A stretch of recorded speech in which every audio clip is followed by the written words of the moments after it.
অস্ত্রোপচারের পর এখন কেমন আছেন? ছোট পর্দার জনপ্রিয় মুখ তানিয়া বৃষ্টি। উদ্বেগ আর প্রার্থনার মধ্যেই মিলেছে স্বস্তির খবর। রাজধানীর একটি হাসপাতালে 4 ঘণ্টাব্যাপী জটিল অস্ত্রোপচারের মাধ্যমে তার মস্তিষ্কের টিউমার সফলভাবে অপসারণ করা হয়েছে। চিকিৎসকদের পর্যবেক্ষণে তিনি এখন আশঙ্কামুক্ত। কয়েকদিন ধরেই অসুস্থতা ঘিরে ধরেছিল তাকে। তীব্র মাথা ব্যথা, জ্বর, ঠান্ডায় ভোগা, অবশেষে পরীক্ষা নিরীক্ষায় ধরা পড়ে ব্রেন টিউমার। দ্রুত হাসপাতালে ভর্তি করা হয় এই অভিনেত্রীকে।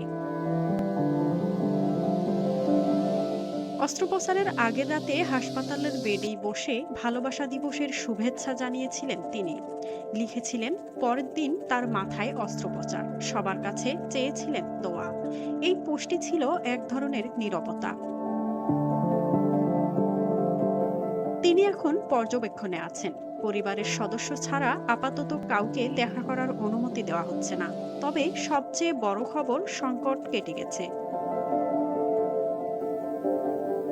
ভক্তদের ভালোবাসা আর প্রার্থনায় দ্রুত সুস্থ হয়ে আবারও ক্যামেরার সামনে ফিরবেন তিনি। এটাই প্রত্যাশা এখন সবার। মাযহাবিন মৌ, ডেস্ক রিপোর্ট, RNB নিউজ।